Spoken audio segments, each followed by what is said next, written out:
네, 여러분 오늘 또 지난 시간에 이어서 수업 나가 볼게요. 지난 시간에 우리가 구석기, 신석기 그리고 이제 국가가 형성되는 청동기 시기부터 철기에 걸쳐서 모든 권력자들이 지배층이 하늘하고 연결시키는 천신신앙을 갖는 건국신화에 대해서 배웠습니다. 자, 오늘은 그 뒤 이어서 고대 국가가 갖고 있는 여러 가지 사상과 신앙들에 대해서 한번 공부해 보도록 합시다.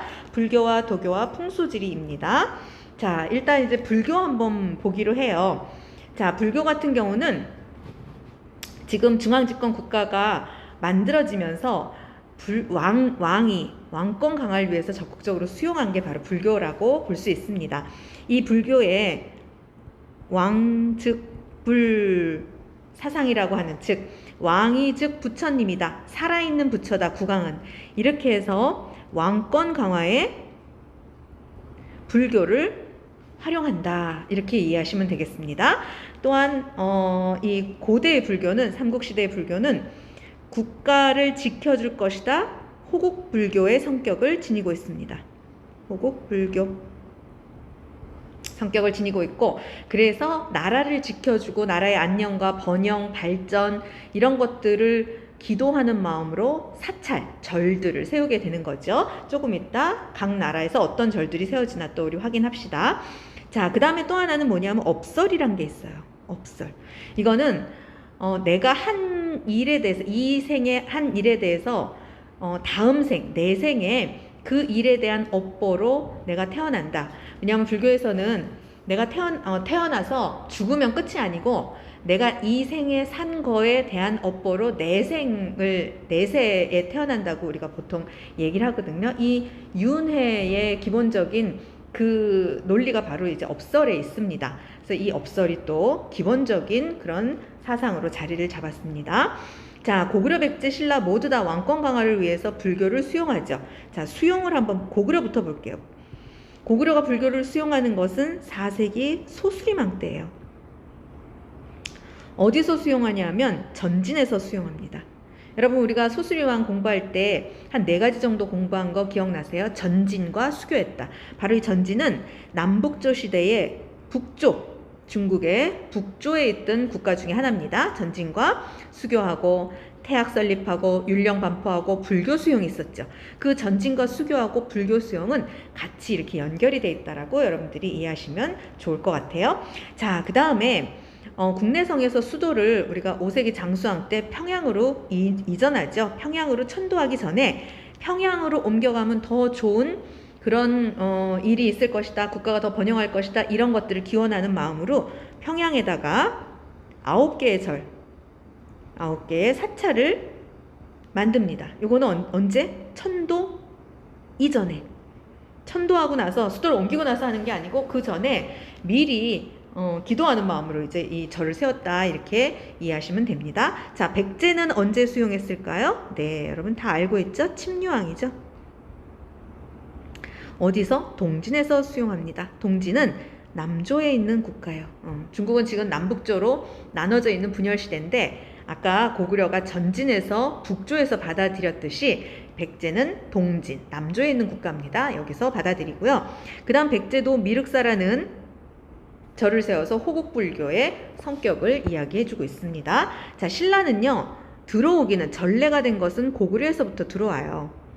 근데 이 신라 같은 경우는 귀족 세력이 그 이전에 갖고 있었던 민간신앙 이런 것들이 강했기 때문에 불교를 수용하기에 되게 어려운 조건이었었어요. 근데 이걸 공인했을 때, 공식적으로 인정할 때가 바로 버풍왕이죠.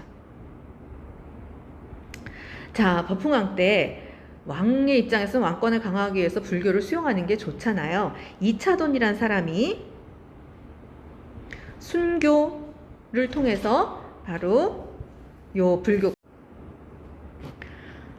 자, 그 다음에 호국불교의 성격으로 황룡사라는 사찰이 경주 한복판에 지어지는데요.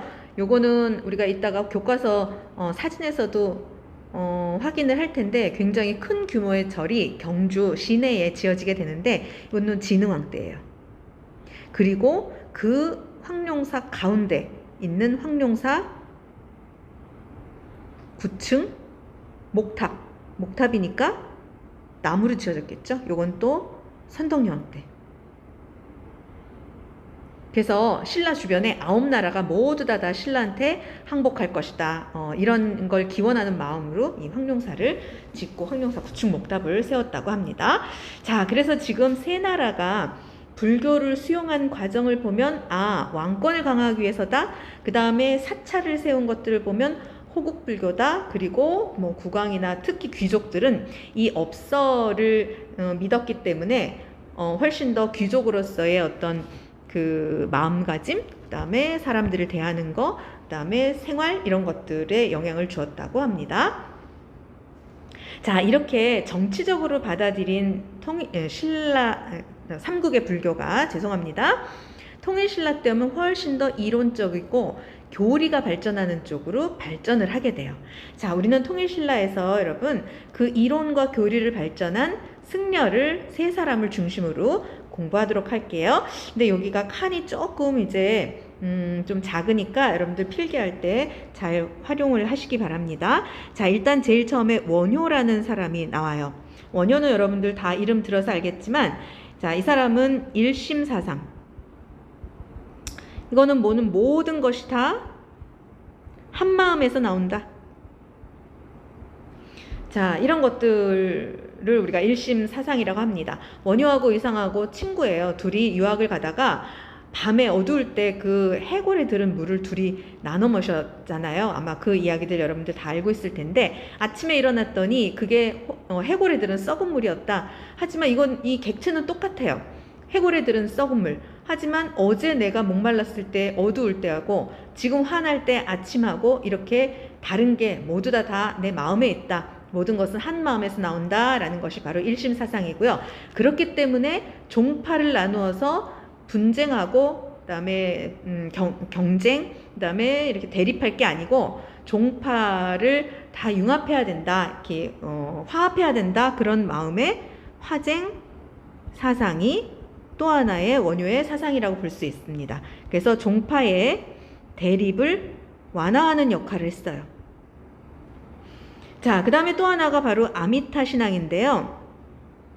이 아미타 신앙은 나무 아미타불 이런 말 들어봤죠? 이 주문을 누구나 외우면 다 구원을 받을 수 있다, 극락에 갈 수 있다, 이렇게 가르치는 건데, 특히 절에 다니면서 공부를 하고 그다음에 글을 모르기 때문에 불교에 근접하기 어려운 사람들, 이런 대중들을 위해서 이 아미타 신앙이 굉장히 큰 역할을 했대요. 불교의 대중화. 자, 이런 역할을 한 것이 바로 원효의 사상입니다. 그래서 원효의 사상은 모든 것이 한 마음에서 나오는 일심사상부터 그랬기 때문에 종파가 분열돼서 싸우지 말고 화합해야 된다, 화쟁사상. 그리고 누구나 아미타 부처님은 우리를 극락으로 인도해줄 부처님인데, 그 부처님을 믿으면, 주문을 외우면 우리도 모두 극락에 갈 수 있다, 이런 신앙 때문에 바로 불교의 대중화가 이루어진 게 바로 원효의 특징들이라고 볼 수 있습니다. 자, 의상은 원효는 같이 유학을 가다가 그냥 신라에 머물고요. 의상은 당나라에 유학을 갔다 오죠. 의상은요, 화엄사상. 자, 이 화엄사상은 모든 것이 하나고 하나 안에 모든 게 들어있다 라고 하면서, 그러기 때문에 이 모든 것은 전부 다 상호 의존적인 존재다 라는 걸 강조한 그런 사상이 바로 이 의상의 화엄사상이라고 합니다. 자, 모든 것이 상호 의존적이다. 이렇게 선생님 키워드만 쓸 테니까 여러분들 필기 그 정도 하시면 될 것 같아요. 그리고 교과서를 읽으면서 이해하시면 좋을 것 같아요. 자, 또 하나는 뭐냐면 관음신앙이란 게 있어요. 자, 여러분 아까 원효가 나무 아미타불이라는 주문을 만들었는데 그 뒤에 관세음보살이라는 표현도 붙잖아요. 이 관음부처님은 내가 현세에 사는 동안에 너무 고통스럽고 아프고 힘든데 그거를 낫게 해주는 부처님, 그런 부처님이라고 생각하시면 돼요. 그래서 현세, 지금 사는 동안에 고난을 극복해주고 구제해주는 부처님을 믿는 것, 이게 바로 관음신앙입니다. 자, 그 다음에 이제 3명을 우리가 공부한다고 그랬죠. 해초라는 승려가 있는데, 이 해초는 왕, 오, 천축국전이라고 하는 책을 씁니다. 이 책은 지금도 당시에 요 중국에서부터 인도까지 가는 굉장히 중요한 그 실크로드의 정보를 제공하는 되게 중요한 책이라고 그래요. 갈 왕자고요. 간다는 소리고요. 오는 5개의 천축국은 인도의 북인도에 있는 5개의 나라를 얘기해요. 그래서 북인도의 5개 나라를 갔던 기록 이렇게 해가지고 이제 기행문이라고 볼 수 있죠. 이게 바로 해초의 기록이 이렇게 남아 있습니다. 자, 근데 이제 신라 하대를 우리가 하대 말의 상황을 우리가 한번 또 여기서 보고 갑시다. 자, 신라 하대는요, 지금 원효나 의상이 만들어 놓은 건 교리나 이론이잖아요. 이 교리나 이론으로 깨달음을 얻는 방식을 우리가 교종이라는 표현을 씁니다. 선생님 여기 발에는 쓸 내용이 많지 않으니까 이렇게 참고 표시하고, 교종은 교리나 이론 이걸 중시해서 이제 공부해서 깨닫는 거, 깨달음에 이르르는 거, 이걸 교종이라고 하고요. 그 다음에 우리가 지금 배울 요 신라 말에 선종이 있어요. 신라 말은 선종이 유행합니다. 자, 요걸 우리가 이제 공부를 해야 되는 건데, 신라 말의 선종은 참선,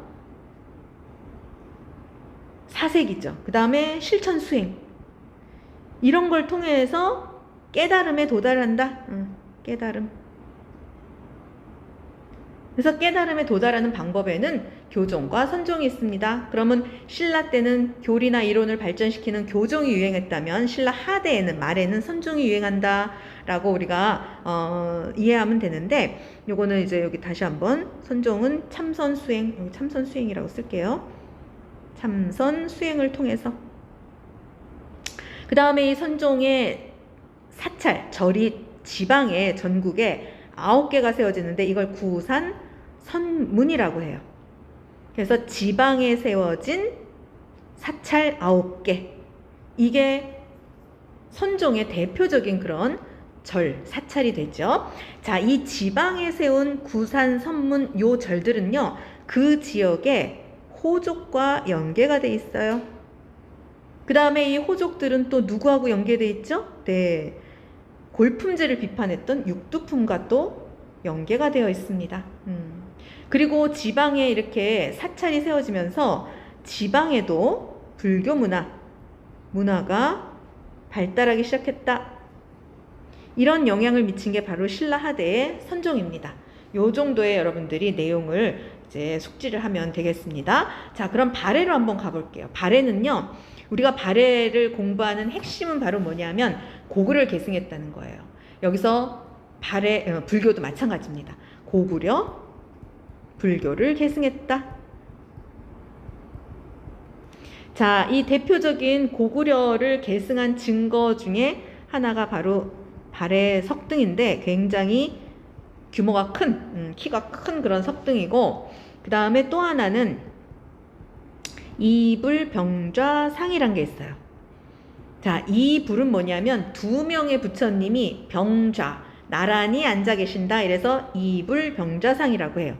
요 2개의 발해의 이 불교 유물을 보면, 아, 이 발해 유물은 고구려 불교를 계승했다라고 우리가 해석을 합니다. 자, 그러면 여기 불교를 잠깐만 교과서 보고 갈게요. 여기가 황룡사예요. 요거는 지금 CG로 이렇게 복원해 놓은 거고요. 이렇게 큰 절이 경주 한복판에 있었습니다. 자, 그 다음에 뒤로 가서, 자, 여기 이제 지도가 나오는데 이게 바로 구산선문 지도예요. 이 구산선문은 9개의 지금 절들이 이렇게 지방마다 세워진 거잖아요. 이렇게 신라 시대처럼 서울, 즉 금성, 경주에 세워진 게 아니고 지방에 세워진 사찰 9개, 선종의 9개의 사찰을 우리가 구산선문이라고 합니다. 선종이죠. 선종의 사찰을. 그 다음에 이 선종의 사찰들은 그 지역에 호족하고 연결돼 있고, 그 다음 또 호족들은 또 육두품하고 또 손을 잡게 된다, 이런 얘기 했었습니다. 자, 그 다음 여기 옆에 탑이 하나 보이는데, 이게 우리가 절에 갔을 때 그 앞마당에서 보이는 탑하고는 조금 모양이 달라요. 이거는 승탑이라고 합니다. 이거는 승려의 사리탑.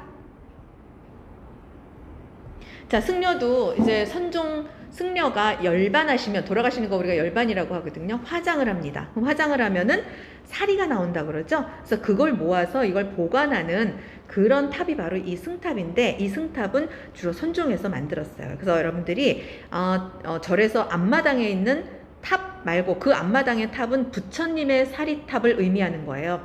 근데 이 승탑은 그 절에서 돌아가셔서 열반하신 스님의 사리탑이라고 생각하시면 되고, 모양이 탑하고 좀 다르니까 자꾸 여러분들이 보면 아마 구분이 될 겁니다. 자, 그 다음에 이제 발해 불교는 바로 고구려 불교를 계승했다고 하는데, 자, 이게 바로 이불병자상입니다. 여기 제목 안 써있, 여기 있구나. 이불병자상. 이불, 두 분의 부처님이 나란히 앉아 계시죠? 이거 발해. 그 다음에 석등도 키가 엄청 커요. 보통 절에 있는 석등은 규모가 이 정도 크지 않은데 이건 되게 키가 큰 그런 석등이라 좀 독특하고, 요 두 개가 만약에 사진 자료로 나왔어요. 시험에. 그럼 여러분들은 이거 불교다? 그럼 죄송합니다. 발해다? 라고 알고 발해에 대한 문제를 여러분들이 답으로 찾으면 되겠죠? 네, 그럼 다시 돌아갈게요. 자, 우리가 지금 이제 불교를 한번 쭉 봤었는데, 그 다음에 이제 도교라는 종교가 또 나오네요. 도교는요, 옛날 중국에 노자하고 장자가 주장했던 사상이 바로 노장사상, 도가사상이라는 건데, 이 도가사상을 기반으로 해가지고 그 다음에 신선사상, 그 다음에 여러가지 민간신앙 이런 것들이 합쳐져서 만든 도교라는 종교입니다. 그래서 여러분들 앞으로 만약에 중국이나 뭐 대만이나 동남아 이런 데 가면 도교 사원이 도시에 되게 많아요. 그래서 향을 피워서 막 이렇게 절을 하는 그런 모습을 본다면 여기는 거의 도교 사원인데요. 이 도교에서 추구하는 게 뭐냐면, 원래 도가가 추구하는 게 무의자연이에요. 그래서 자연을 그리고 자연을 표현하는 것들을 보면 도교의 흔적이다, 우리가 그렇게 보통 얘기를 하는데, 무의자연, 사람도 자연이기 때문에 아주 정신적인 자유를 누리면 그게 다 세상이 잘 돌아간다, 이렇게 이제 주장하는 게 바로 무의자연, 도가사상이거든요.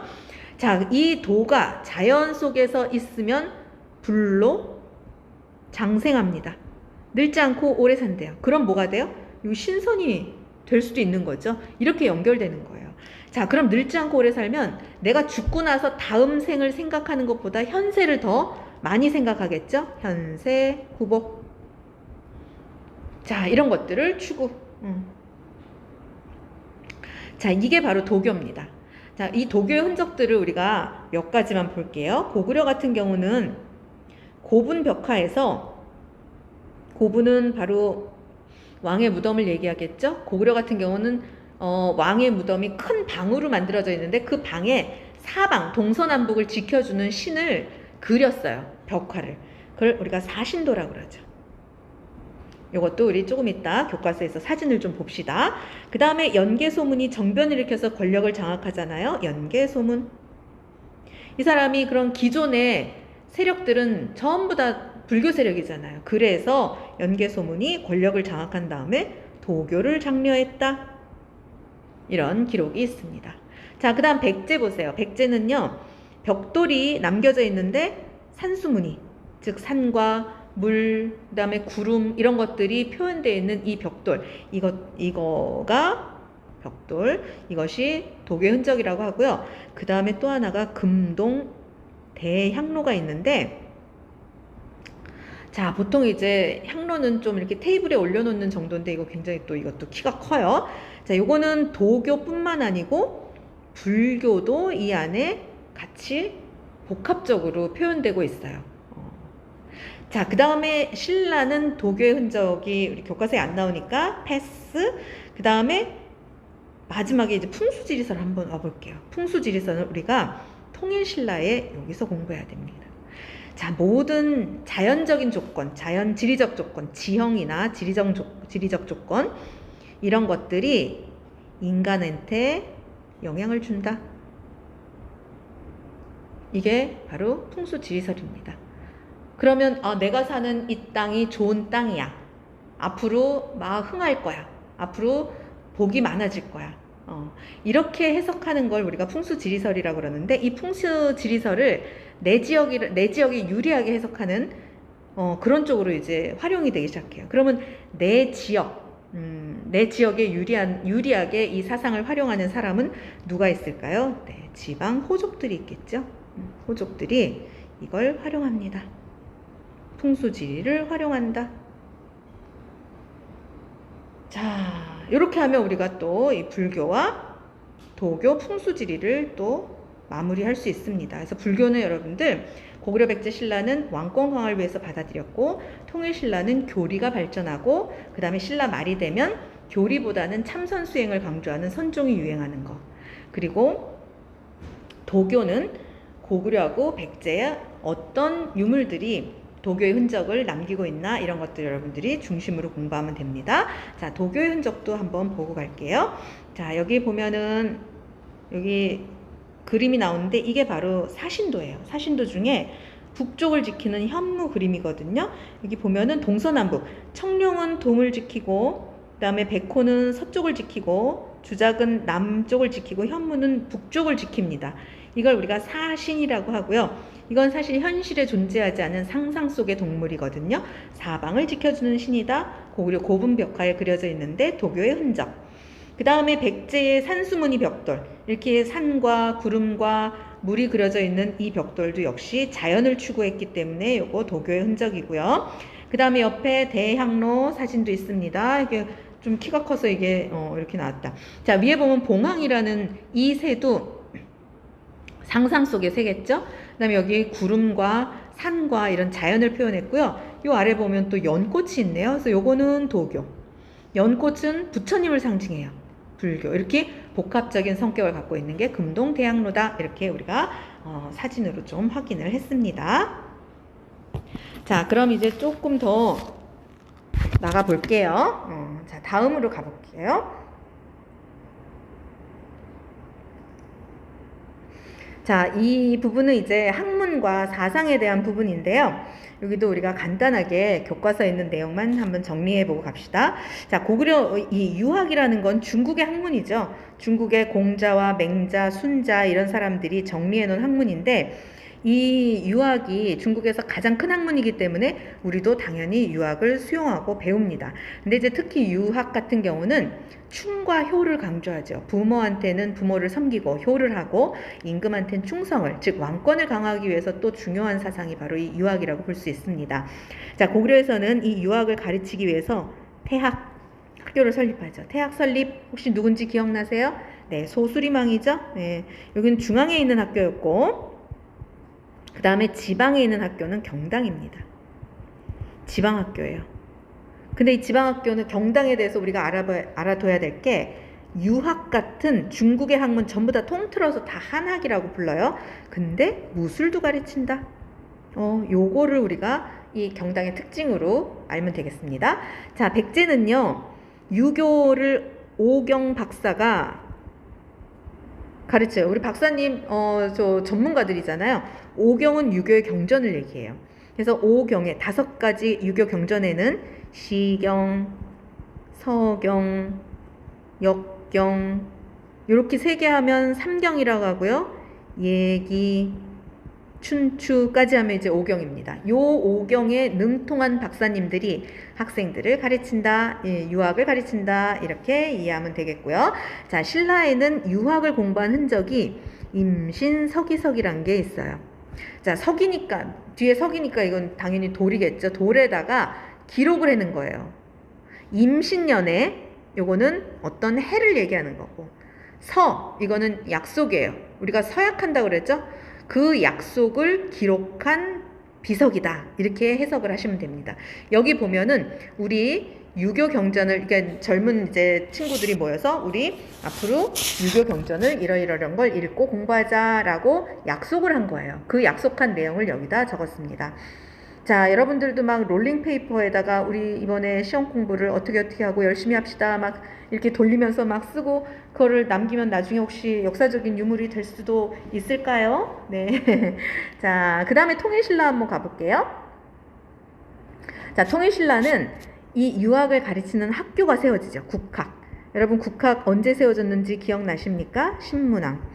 자, 선생님이랑 통일신라 공부했을 때 신라가 통일하면 신라 중대와 하대로 나눠진다 그랬잖아요. 신라 중대는 왕권이 강했던 시대. 그 중에서 가장 강했을 때가 바로 신문왕인데, 이 신문왕이 왕권을 강화하기 위해서 유교의 충효, 이 개념을 더 강조하기 위해서 이제 유학을 가르치는 학교를 세운 게 바로 국학입니다. 자, 그 다음에 유학을 공부했다는 또 하나의 증거, 그리고 국가에서 굉장히 중요하게 다뤘다는 증거가 바로 독서 삼품과라고 하는 이게 제도가 있는데요. 이거는 관리를 임명하는 제도입니다. 근데 이 제도가 독서를 한 책을 읽은 그 실력에 따라서 삼품, 이거는 세 등급으로 나누는 거예요. 상중하. 그래서 관리를 선발하는 제도입니다. 자, 유교 경전 얼마나 잘 공부했나? 이해를 했나? 요걸로 관리를 선발한다. 자, 이게 바로 독서 삼품과입니다. 이 독서 삼품과라는 제도는 사실은 신라는 골품 제도를 가지고 관리를 임용하잖아요. 관리를 선발하는데 이 독서 삼품과가 나오면 그 출신도 중요하지만 그 사람의 실력이 중요시 여기는 그런 사회의 모습도 보인다라고 우리가 해석을 할 수가 있습니다. 자, 발해 같은 경우는요, 우리 앞에서 삼성육부 체제 배웠죠. 중앙 조직이죠. 근데 여러분 그 육부의 명칭 보세요. 충인의 지예신. 원래는 2호 예병 형공인데 중국에서 쓸 때는 발해는 그거를 충인의 지예신 유교 이념의 명칭을 사용합니다. 요게 왜 독자적인 특징이라고 얘기했었잖아요. 자, 그래서 유교를 중요시했다는 증거고, 그 다음에 아이고 죄송합니다. 다시 쓸게요. 주자감 학교예요.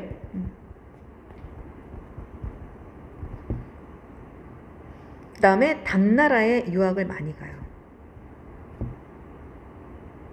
당나라에 유학을 많이 가서 뭐냐면 빈공과에 합격한 학생들이 많았다.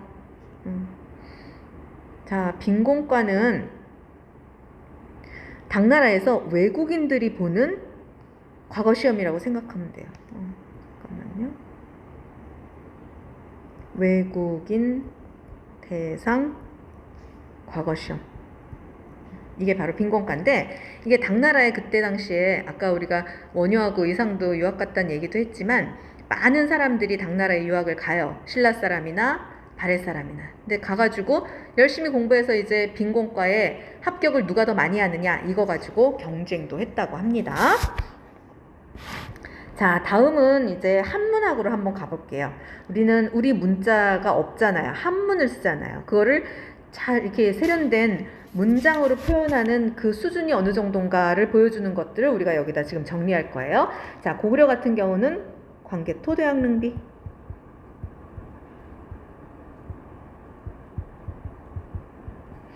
자, 이 광개토 대학능비는 교과서에도 사진이 나오지만 주몽이 고구려를 건국한 이야기부터 해가지고 광개토 대왕의 이야기까지 쓰여져 있는 아주 굉장히 규모가 큰 그런 비석이라고 볼 수 있고요. 그 다음 백제 같은 경우는 그 문장의 실력을 중국의 북조의 북이란 나라가 있거든요. 이 북 위에 보낸 외교 문서. 여기 보면은 되게 세련된 그런 문장을 써서 보냈다라고 얘기를 합니다. 자, 신라는 진흥왕 순수비 몇 개 있죠? 4개 있었죠? 이 진흥왕 순수비를 보면 신라도 어느 정도 뛰어난 수준의 그런 그러니까 문장을 지었다라는 걸 또 볼 수 있고요. 그 다음에 통일신라에 와서는 우리가 4명의 학자를 이야기하려고 그래요. 한문학에 능통한 4명의 학자를 공부를 할 건데, 일단 김대문이라는 사람이 있어요. 자, 이 사람은 2가지 책을 씁니다. 화랑세기, 그 다음에 고승전.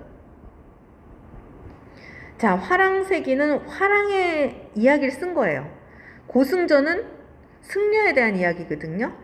이게 화랑은 신라 거잖아요. 신라의 청년 조직에서 진흥왕이 개편해서 전쟁에 투입시키고 진흥왕 때 전성기 영토를 확장하게 되는 그런 하여튼 되게 중요한 조직이었는데, 이 화랑의 이야기와 그다음에 신라 승려의 이야기, 이 두 이야기를 봤을 때 신라의 전통을 주체적으로 인식했구나, 이렇게 평가를 내리고 있습니다. 자, 두 번째 사람은 누구냐면 강수. 이 사람은 외교문서를 되게 잘 썼대요. 외교문서를 잘 썼다는 거는, 외교문서라는 거는 그 상대방의 나라를 존중하면서도 우리의 이익을 위해서 설득할 수 있는 그런 문장을 아마 얘기했겠죠. 그 다음에 설총이란 사람이 있어요. 자, 이 사람은 원효의 아들이에요. 이 사람은 이두를 정리한 사람으로 유명합니다. 여기 이두라는 게 나오는데, 혹시 여러분들 국어 시간에 배웠는지 모르겠는데, 이 우리 말의 순서하고 한문의 순서하고 다르잖아요. 근데 우리 말 순서대로 쓰려고 하다 보니까 한자의 음과 뜻을 따와가지고 그렇게 차음해서 쓰는 거, 이런 걸 우리가 이두라고 합니다. 근데 이 이두가 이 글자 저 글자 아무나 뭐 다른 글자들을 막 따와서 쓰면은 이게 통일성이 없잖아요. 그래서 이제 설총이 그걸 정리했다라고 이제 이야기합니다. 자, 그 다음에 요 세 사람은 주로 중대 사람인데요. 신라 하대에 한 사람 더 봅시다. 최치원이라는 사람이에요. 자, 이 사람은 당나라 빈곤과 합격했어요.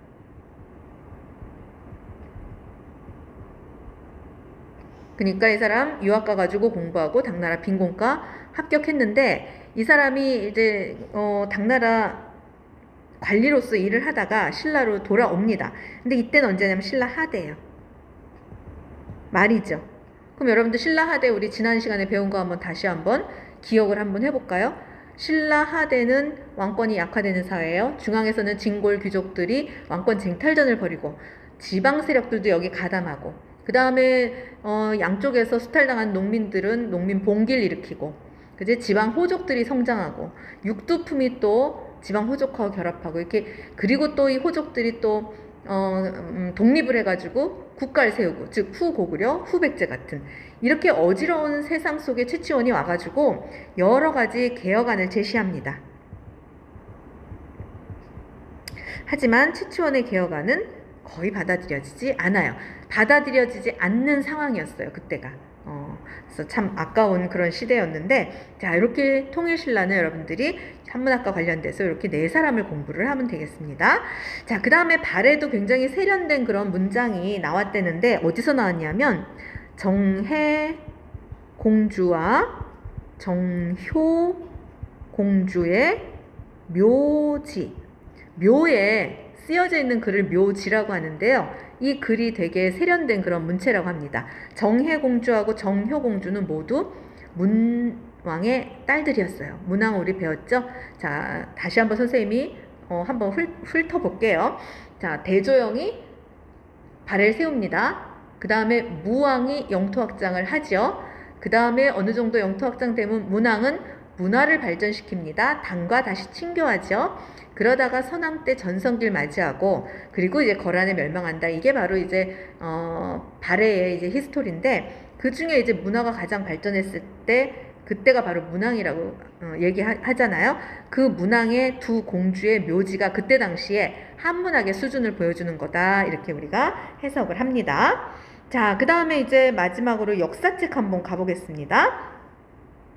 자, 고구려의 역사책은 6이라는 역사책이 100권이 있었대요. 근데 나중에 이거를 신집 5권으로 새로 이제 편집을 합니다. 자, 이걸 편집한 사람은 이문진이라는 사람이고요. 이때가 언제냐면 영양왕 때예요. 자, 영양왕 때라는 때는 우리가 알고 있는 시대가 수나라가 남북조 통일하고 나서 고구려를 공격하죠. 그럼 우리가 을지문덕, 살수대첩 이렇게 배웠잖아요. 여러분 또 상식적으로 다 알고 있는 거고 바로 그때입니다. 그래서 아마 수나라 중국을 물리친 그런 경험이 굉장히 고구려가 프라이드를 갖고 있을 때 아닌가 싶어요. 자, 백제 한번 볼게요. 백제는 석이라는 역사책을 고웅이라는 사람이 썼어요. 여러분 여기 글씨가 조금 찌그러져 보이는데 고흥이 석이란 역사책을 썼는데 이거는 근초고항 때. 그 다음에 신라는 국사. 요거는 거칠부란 사람이 썼고요. 요거는 진흥왕 때 했습니다. 그럼 여러분들이 이 역사책 한번 공통 좀 찾아보세요. 근초고항하고 진흥왕, 이거 우리가 전성기라고 알고 있잖아요, 이미. 이 영양왕, 살수대첩이 있었을 때니까, 중국, 수나라를 물리쳤다라는 그런 자부심이 있지 않았을까요? 바로 고대 국가의 역사책은 이렇게 자부심과 전성기, 이런 것들의 시기, 요 시기에 쓰여졌다라고 우리가 공통점을 찾아볼 수가 있습니다. 자, 그래서 우리가 지금까지 사상과 종교 그리고 학문까지 다 배웠어요. 그래서 장시간 하여튼 여러분들 수업 듣느라고 너무 수고 많이 했는데 요 칸에 맞게 교과서에 있는 만큼만 선생님이 했으니까 요 정도 잘 정리하시기 바랍니다. 자, 오늘 여기서 마칠게요.